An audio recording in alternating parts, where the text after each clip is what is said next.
Ang wakas ay malapit na, nang higit pa sa ating naiisip.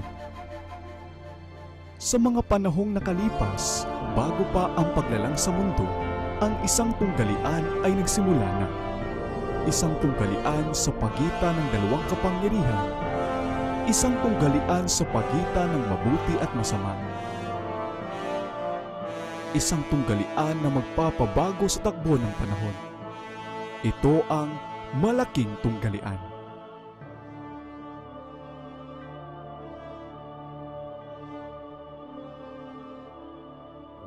Kabanata 32, Mga bitag ni Satanas.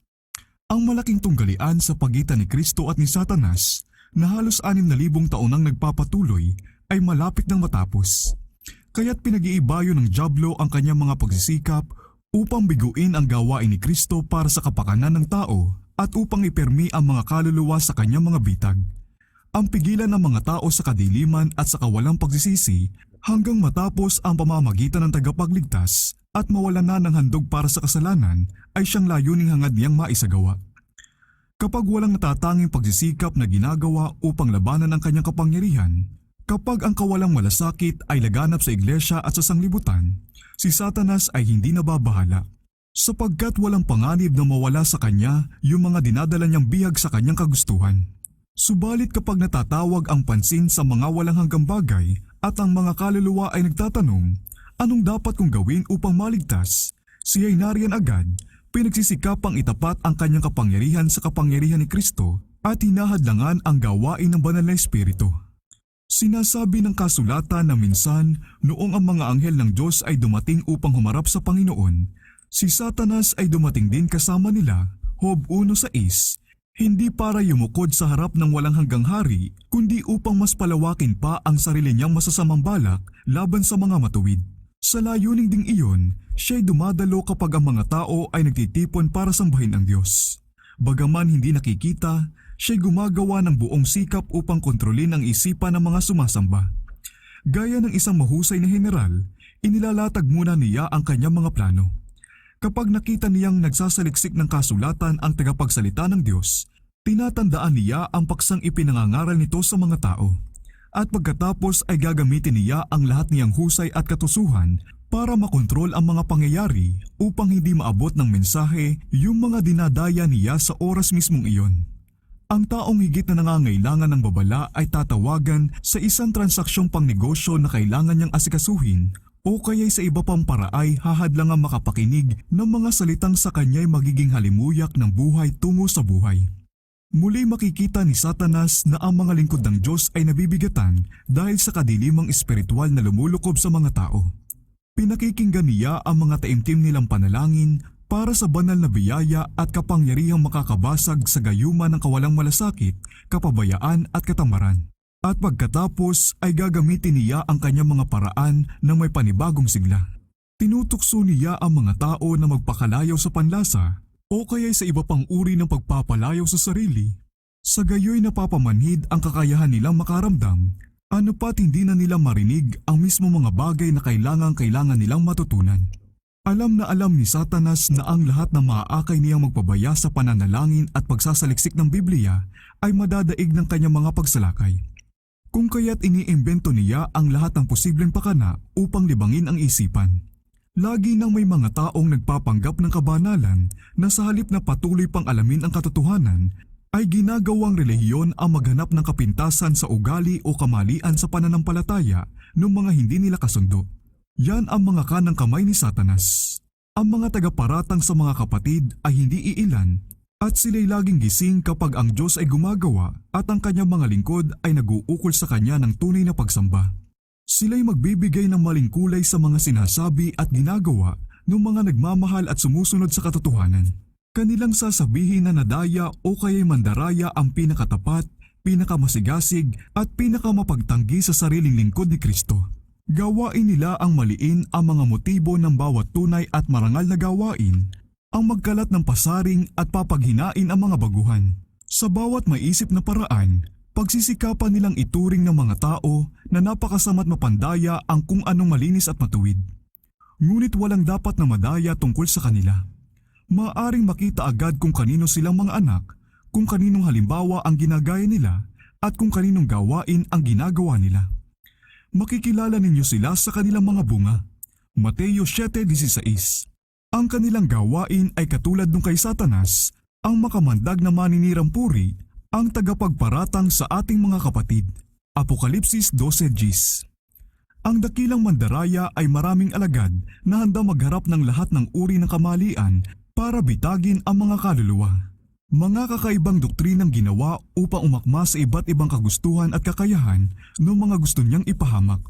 Panukala niyang magpasok sa iglesia ng hindi tapat at hindi na bagong mga tao na siyang magsusulsol ng pag-aalinlangan at di paniniwala at hahadlang sa lahat ng gustong makitang sumusulong ang gawain ng Diyos at lumagurin kasabay nito. Maraming walang tunay na pananampalataya sa Diyos o sa Kanyang salita ang sumasang-ayon sa ilang prinsipyo ng katotohanan at pumapasa bilang mga Kristiyano at sa gayoy na ipapasok nila ang kanilang mga kamalian bilang mga doktrina ng kasulatan. Ang paninindigang hindi naman daw mahalaga kung ano ang pinaniniwalaan ng isang tao ay isa sa mga pinakamatagumpay na pandaraya ni Satanas. Alam niya na ang katotohanan kapag tinanggap dahil sa pagmamahal dito ay nagpapabanal sa kaluluwa ng tumanggap nito. Kaya nga't palagi niyang sinisikap na palitan ito ng mga maling teorya, mga katha at kakaibang ebanghelyo. Mula pa sa pasimula ay nakikipaglaban na ang mga lingkod ng Diyos sa mga bulaang tagapagturo, hindi lang bilang mga taong mapanira, kundi bilang mga tagapagkintal sa isip na mga kasinungalingang nakakapinsala sa kaluluwa. Si Elias, si Jeremias, si Pablo ay buong tibay at walang takot na nilabanan yung mga naglalayo sa mga tao sa salita ng Diyos.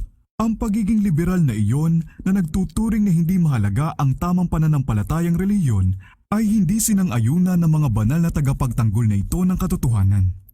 Ang malabo at kakaibang pagpapaliwanag sa kasulatan at ang maraming salusalungat na teorya hinggil sa pananampalatayang pangreliyon na makikita sa daigdig ng Kristyanismo ay gawa ng ating dakilang kaaway upang lituhin ang mga isipan para huwag nilang maunawaan ang katotohanan. At sa malaking bahagi, ang di pagkakasundo at pagkakahati-hating umiiral sa gitna ng mga iglesia ng sangkakristyanuhan ay dahil sa laganap na kaugalian ng pagbaluktot sa kanyang kasulatan upang masuportahan ang isang paboritong teorya. Sa halip na pag-aralang mabuti ang salita ng Diyos na may kapakumbabaan ng puso upang magkaroon ng pagkakaalam sa kanyang kalooban, ang marami hangad lamang na makatuklas ng anumang naiiba o bago. Upang mapanindigan ang mga maling aral o ang hindi makakristyanong gawain, ay gagamit sila ng mga talata sa kasulatan na malayo sa konteksto. Siguro'y sisipiin ang kalahati lang ng iisang talata bilang patotoo sa kanilang puntos, samantalang ipinapakita ng natitirang bahagi ng talata na ang kahulugan ay talagang kabaliktaran. Taglay ang katusuhan ng ahas, ipinagsasanggalang nila ang kanilang sarili sa likod ng mga putol-putol na pinagsasasabi nila na ipinakahulugan nila upang umangkop sa mga makalaman nilang kagustuhan. Ganyan sadyang binabaliktad ng marami ang salita ng Diyos.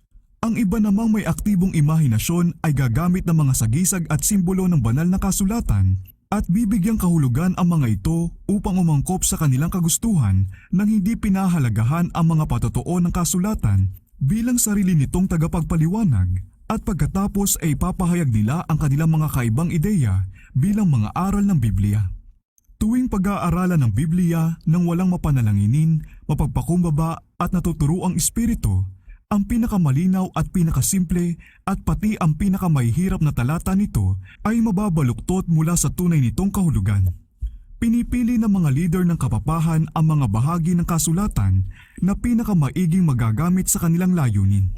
Ipinaliliwanag ang mga ito ayon sa ikasisiya nila at pagkatapos ay ihaharap ito sa mga tao, samantalang ipinagkakait sa kanila ang karapatang personal na mapag-aralan ang Biblia at maunawaan ang mga banal na katotohanan nito.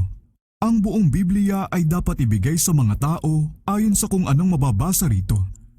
Mas makakabuti pa sa kanila ang huwag na lang turuan ng Biblia kaysa makatanggap ng aral ng Biblia na ipinaliliwanag sa ganong kalubhang kamalian. Ang Biblia ay ginawa upang maging gabay ng lahat ng gustong makaalam sa kalooban ng lumikha sa kanila. Ibinigay ng Diyos sa mga tao ang lalong tiyak na salita ng hula. Ang mga anghel at maging si Kristo mismo ay dumating upang ipaalam kay Daniel at kay Juan ang mga bagay na kailangang mangyari kaagad. Yung mahalagang bagay na iyon na may kinalaman sa ating kaligtasan ay hindi hinayaang mabalot sa hiwaga. Ang mga ito'y hindi inihayag sa paraang malilito at maliligaw ang tapat na naghahanap ng katotohanan.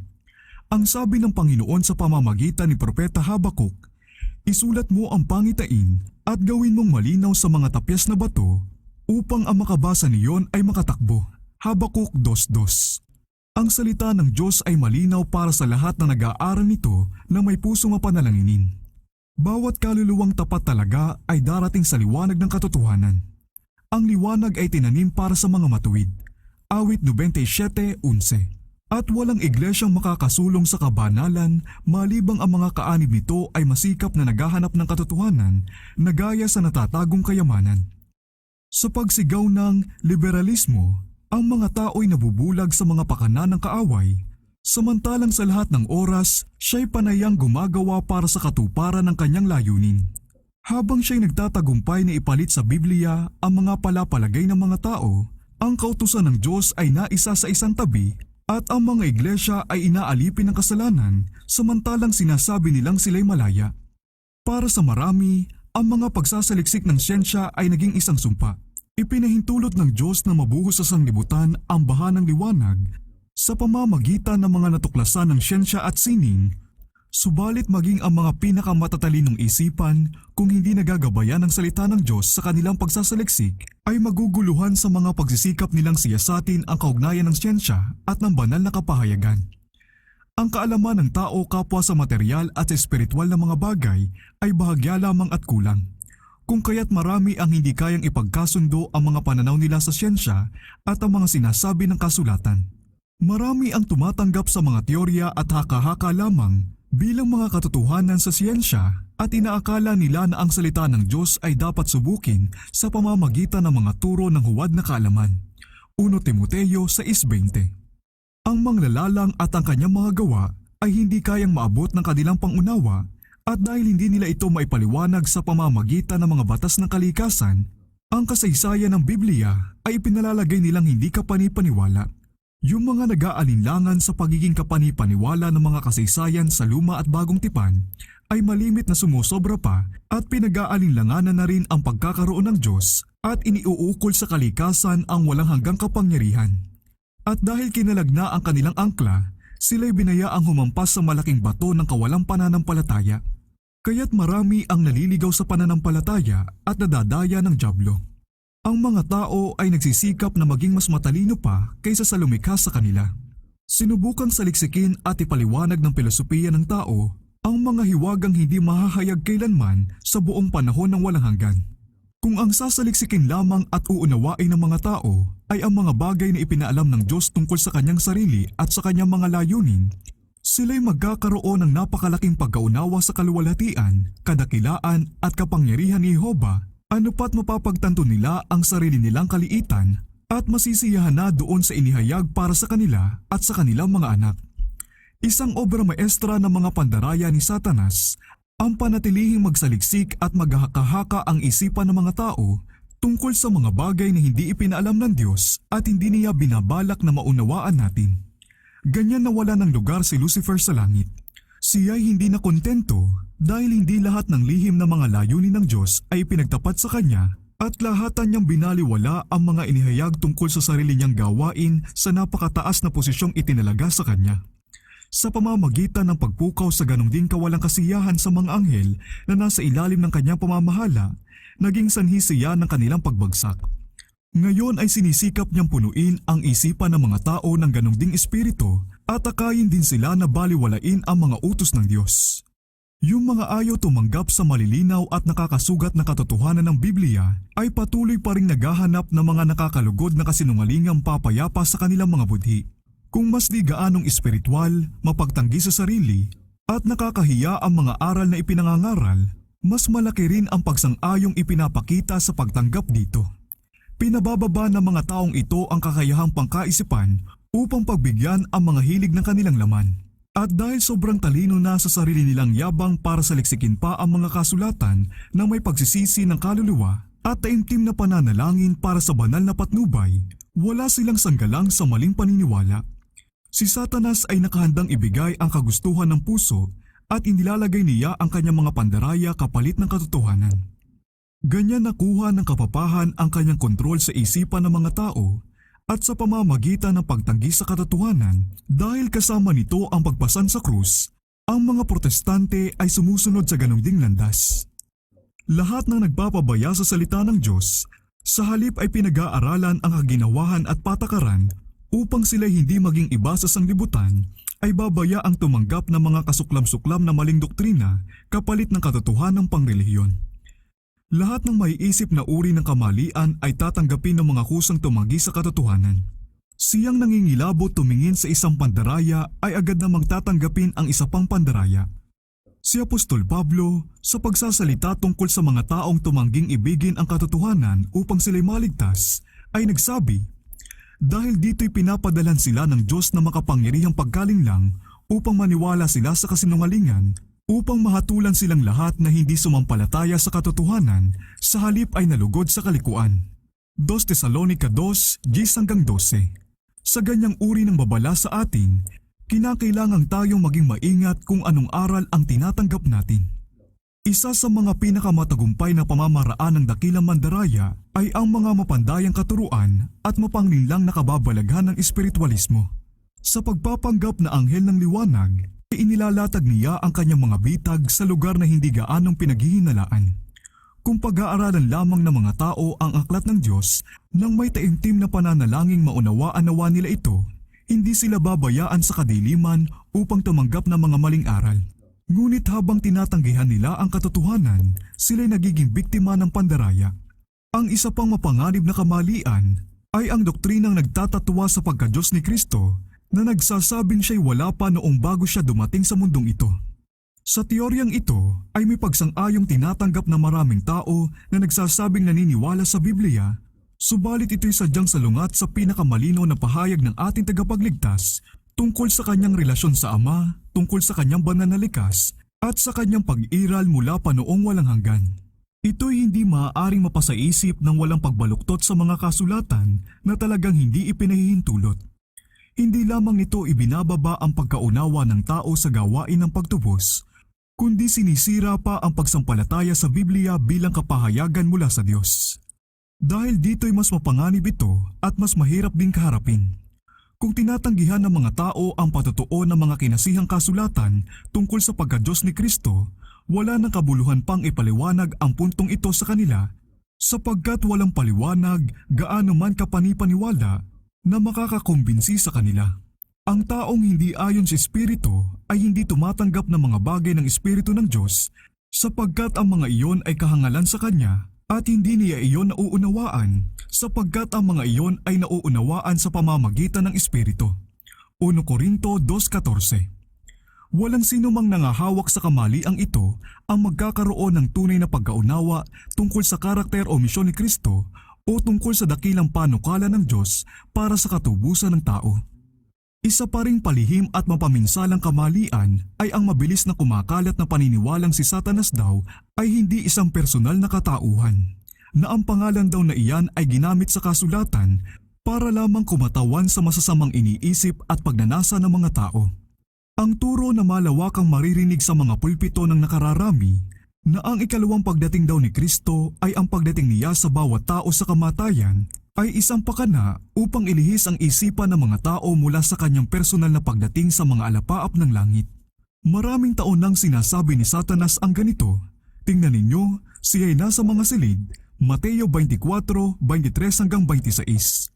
At maraming kaluluwa ang napapahamak dahil sa pagtanggap sa pandarayang ito. At isa pa, itinuturo ng karunungang makalupa na ang panalangin daw ay hindi mahalaga. Sinasabi ng mga taong mula sa siyensya na wala raw talagang tunay na sagot sa panalangin, na ito raw ay isang paglabag sa kalakaran, isang himala at wala naman daw talagang himala. Ang sangsinukob, sabi nila, ay pinamamahalaan ng mga di nababagong batas at ang Diyos daw mismo ay walang ginagawang anumang labag sa mga batas na ito. Kaya't ipinapakita nila na ang Diyos ay saklaw ng mga sarili niyang batas na para bagang ang pagpapairal ng mga batas ng Diyos ay makakatanggal sa kalayaan ng Diyos. Ang gayong turo ay taliwas sa mga patotoo ng kasulatan. Hindi ba't si Kristo at ang kanyang mga apostol ay gumawa ng mga himala? Ang mawaing tagapagligtas ng iyon ay buhay ngayon at handa siyang makinig sa panalangin may pananampalataya gaya noong siya'y nakitang lumalakad kasama ng mga tao.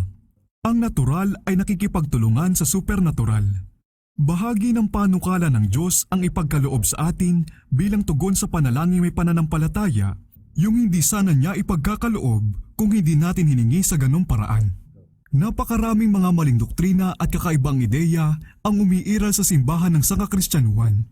Imposibleng matantiya ang masasamang resulta ng pag-aalis ng isa sa mga palatandaang inilagay ng salita ng Diyos. Ang ilan sa mga nangangahas na gawin ito ay tumitigil pagkatapos ni takwil ang isang katotohanan. Ang karamihan ay patuloy sa isa-isang pagbabaliwala sa mga prinsipyo ng katotohanan hanggang sa sila'y maging mga talagang hindi naniniwala sa Diyos. Ang mga kamalian ng laganap na teolohiya ay nagpataboy ng maraming kaluluwa sa di paniniwala na sana'y naging mananampalataya sa kasulatan. Imposible para sa kanya ang tanggapin ang mga doktrinang umiinsulto sa pagkaunawa niya sa katarungan, kahabagan at kabutihan, at dahil ang mga ito'y ipinakikilalang turo ng Biblia, hindi niya ito tinatanggap bilang salita ng Diyos. At ito ang layuning hinahangad na maisagawa ni Satanas. Wala nang ibang higit niyang ninanais maliban sa sirain ang pagtitiwala sa Diyos at sa kanyang salita. Si Satanas ay nakatayo sa unahan ng malaking hukbo ng mga mapag-alinlangan at siya'y gumagawa sa buong kaya ng kanyang kapangyarihan para dayain ang mga tao na pumanig sa kanya. Nagiging uso na ang mag-alinlangan. May malaking uri ng mga tao na walang tiwala sa salita ng Diyos na ang dahil ay kapareho rin ng mga hindi pagtitiwala sa may akda nito dahil sinusumbatan at hinahatulan nito ang kasalanan. Yung mga ayaw sumunod sa mga ipinagagawa nito ay nagsisikap na ibagsak ang otoridad nito. Binabasa nila ang Biblia o kaya pinakikinggan ang mga turo nito ayon sa paliwanag mula sa banal na pulpito para lamang hanapan ng mali ang kasulatan o ang sermon. Hindi iilan ang mga naging walang relihiyon para lamang ipangatwiran o ipagdahilan ang kanilang sarili sa pagpapabaya sa tungkulin. Ang iba na may nakikiugali sa mga prinsipyo mapag-alinlangan dahil sa kapalaluan at katamaran. Dahil sobrang hilig sa kaluwanan, sa halip na makilala sa pamamagitan ng paggawa ng anumang nararapat na karangalan na nangangailangan ng pagsisikap at pagtanggi sa sarili, hinangad nilang magkaroon ng pangalan sa larangan ng inaakalang mas mataas na karunungan sa pamamagitan ng kritisismo sa Biblia. Napakaraming bagay ang hindi kayang maunawaan na may hangganang isipan na hindi naliwanagan ng banal na karunungan. Kaya't sila'y nagkakaroon ng pagkakataong mampuna. Marami ang parang nadadama na isang kahusayan ang tumayo sa panig ng hindi paniniwala, pag-aalinlangan at kawalang katapatan. Subalit sa ilalim ng pagpapakita ng kaprangkahan ay matutuklasan na ang mga ganyang tao ay pinakikilos ng tiwala sa sarili at pagmamalaki. Marami ang naliligayahang makakita sa kasulatan ng anumang makakalito sa isipan ng iba. May mga pupunamuna at maangatwiran para sa panig ng mali dahil gusto lamang makipagtalo. Hindi nila napapagtanto na sa ganong paraan ay isinasalabid nila ang kanilang sarili sa bitag ng maninilo. Ngunit dahil lantaran ng nakapagpahayag ng di paniniwala, kanilang nadarama na dapat nilang panindigan ang kanilang opinyon. Dahil dito'y nakikiisa sila sa mga hindi makadiyos at isinasara para sa sarili ang mga pintuan ng paraiso. Ibinigay ng Diyos sa kanyang salita ang sapat na katibayan ukol sa kabanalan ng likas nito. Ang mga dakilang katotohanan na may kinalaman sa ating katubusan ay maliwanag na inihahayag. Sa tulong ng banal na Espiritu na ipinangako sa lahat ng tapat na humahanap dito, maaaring personal na maunawaan ng bawat tao ang mga katotohanan ito. Ang Diyos ay nagbigay sa mga tao ng isang matibay na pundasyon na mapapagsaligan nila ng kanilang pananampalataya. Subalit ang may hangganang isip ng tao ay talagang hindi sapat para maunawaan ang mga panukala at layunin ng isang walang hanggan. Hindi natin kailanman matutuklasan ang Diyos sa pamamagitan ng pagsasaliksik. Hindi natin dapat tangkaing itaas sa pamamagitan ng mapangahas na kamay ang tabing na sa likod nito'y ikinukubli niya ang kanyang kadakilaan. Bulalas ng apostol, Hindi masuri ang mga hatol niya at hindi masiyasat ang kanyang mga daan. Roma 11:33. Gayunman ay mauunawaan natin ang mga pakikitungo niya sa atin at ang mga motibong kumikilos sa kanya upang makita natin na kasama ng walang hanggang kapangyarihan ang walang hanggang pag-ibig at kahabagan. Isinasaayos ng ating Ama sa langit ang lahat ng bagay sa karunungan at katuwiran at hindi tayo dapat maging di kontento at walang tiwala kundi yumukod sa magalang na pagpapasakop. Kanyang ihahayag sa atin ang lahat niyang layunin hanggat para sa ikabubuti natin ang malaman ito at ang lampas na dyan ay dapat nating ipagkatiwala sa kamay na pinakamakapangyarihan sa lahat at sa pusong puspos ng pagmamahal. Bagaman nagbigay ang Diyos ng napakaraming katibayan para sumampalataya, hindi naman niya aalisin ang lahat ng pagdadahilan para huwag sumampalataya. Ang lahat ng naghahanap na mapagsasabitan ng kanilang mga pag-aalinlangan ay makakasumpong nito. At yung mga ayaw tumanggap at sumunod sa salita ng Diyos, hanggat hindi naaalis ang lahat nilang tutol para wala ng dahilan para mag-alinlangan pa, ay hindi kailanman lalapit sa liwanag. Ang kawalan ng pagtitiwala sa Diyos ay mga natural na bunga ng di nabagong puso na nakikipag-alit sa Kanya. Subalit ang pananampalataya ay udyok ng banal na espiritu at lalakas lamang ito habang ito'y pinakaiingatan. Walang taong magiging malakas sa pananampalataya nang walang desididong pagpupunyagi. Ang di paniniwala ay lumalakas habang ito'y hinihimok. At kung ang mga tao sa halip na isip-isipin ang mga katibayang ibinigay ng Diyos upang palakasin ang kanilang pananampalataya, ay payagan ang kanilang sarili na mag-alinlangan at mamintas, makikita nilang ang kanilang mga pag-aalinlangan ay patuloy na nagiging mas matibay. Ngunit ang mga nag-aalinlangan sa mga pangako ng Diyos at di nagtitiwala sa kasiguraduhan ng kanyang biyaya ay naglalagay sa kanya sa kahihiyan at ang kanilang impluensya sa halip na maglapit ng iba kay Kristo ay nakakapaglayo pa sa kanila sa kanya. Sila'y mga punong walang bunga na iniuunat ang kanilang maitim na sanga kahit saan, hinaharang ang sikat ng araw para sa ibang mga halaman at dahilan ng paglaylay nila at pagkamatay dahil sa nakapanglalamig na lilim nito. Ang gawain sa buong buhay ng mga taong ito ay lalabas na walang katapusang saksi laban sa kanila. Sila'y naghahasik ng binhi ng pagdududa at di paniniwala na magbibigay ng maaasahang ani. May 100 lamang na dapat sundan yung mga tunay na gustong makalaya sa mga pag-aalinlangan.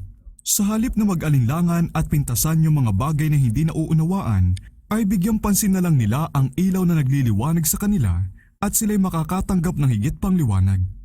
Gawin nila ang lahat ng tungkulin na pinalinaw sa kanilang pangunawa at kanilang mauunawaan at may sasagawa yung sa ngayon ay pinag-aalinlanganan nila. Kayang magharap ni Satanas ng isang huwad na katulad ng totoo, anupat nadadaya nito ang lahat ng gustong magpadaya na gustong umiwas sa pagtanggi sa sarili at pagsasakripisyong hinihingi ng katotohanan.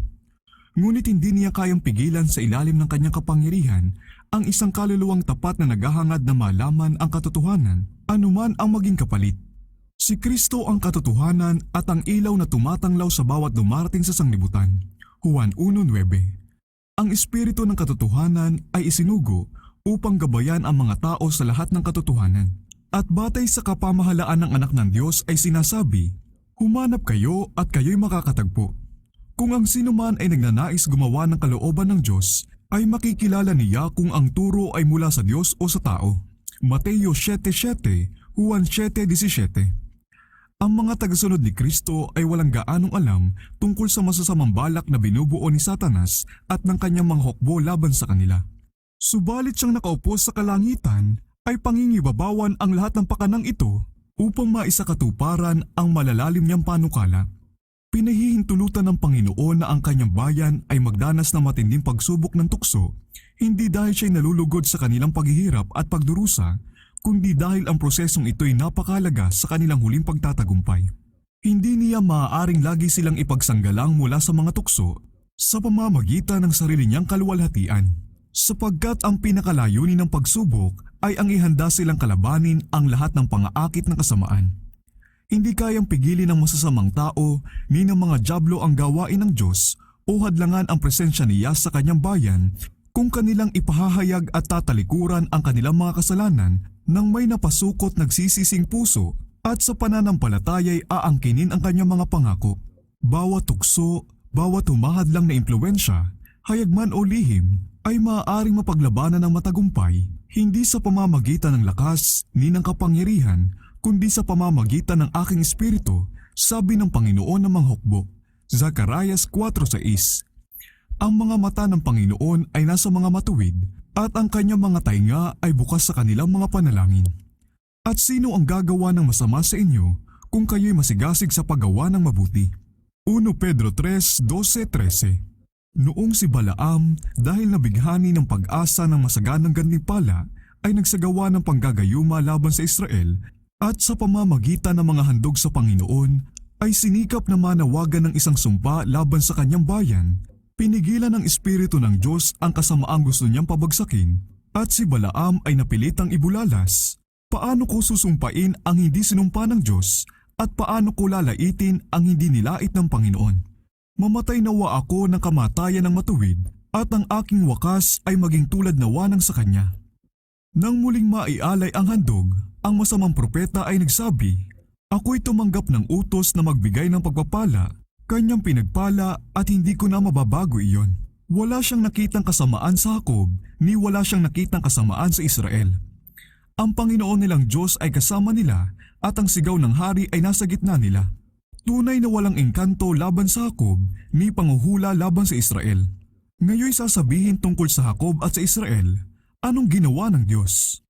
Ngunit sa ikatlong pagkakataon ay itinayo ang mga dambana at si Balaam ay muling nagtangka makakuha ng sumpa. Ngunit mula sa mga labi ng propeta, kahit hindi nila gusto, ay sinabi ng Espiritu ng Diyos ang mabuting kapalaran ng kanyang pinili at sinayaw ang kalokohan at masamang balak ng kanilang mga kaaway. Pagpalain nawa ang lahat na nagpapala sa iyo at sumpain ang lahat ng sumusumpa sa iyo. Bilang 23:8, Gs 20, 21 at 23 at 24:9. Ang bayang Israel ng panahong iyon ay tapat sa Diyos at hanggat sila'y nagpapatuloy ng sumunod sa kanyang kautusan, walang kapangyarihan sa lupa o impyerno ang maaaring manaig laban sa kanila. Subalit ang sumpa na hindi ipinahintulot na bigkasin ni Balaam laban sa bayan ng Diyos, sa wakas ay matagumpay rin niyang nadala sa kanila sa pamamagitan ng pag-akit sa kanila sa kasalanan. Nang labagin nila ang mga utos ng Diyos, inihiwalay nila ang kanilang sarili mula sa Kanya at sa gayoy binayaan silang danasin ang kapangyarihan ng tagawasak. Alam na alam ni Satanas na ang pinakamahinang kaluluwa na nananatili kay Kristo ay sobra ng pantapat sa mga hukbo ng kadiliman. At kung ibubunyag niya ng hayagan ang kanyang sarili, siya'y sasagupain at lalabanan. Kung kaya't pinagsisikapan niya mapalayo ang mga kawal ng krus sa kanilang matibay na muog, samantalang siya at ang kanyang mga hukbo ay nakatambang, handang wasakin ang lahat na magbabakasakali sa kanyang teritoryo. Tanging sa mapagpakumbabang pagtitiwala lamang sa Diyos at pagsunod sa lahat niyang utos, tayo maaaring maging ligtas. Walang taong ligtas ng isang araw o isang oras man nang walang panalangin. Lalo na dapat tayong manalangin sa Panginoon para sa karunungan na maunawaan ang kanyang salita. Dito nabubunyag ang mga pandaraya ng manunukso at ang mga pamamaraan na sa pamamagitan nito'y matagumpay siyang mapapaglabanan. Si Satanas ay dalubhasa sa pagsipi ng kasulatan, binibigyan ng sarili niyang pakahulugan ang mga talata at sa pamamagitan nito'y inaasahan niyang matitisod tayo. Dapat nating pag-aralan ang Biblia na may kapakumbabaan ng puso na kailanman hindi kinakalimutan ng ating pagtitiwala sa Diyos. Bagaman tayo'y dapat laging mag-ingat sa mga pakana ni Satanas, dapat naman tayong patuloy na manalangin may pananampalataya, huwag mo kaming dalhin sa tukso. Mateo 6:13.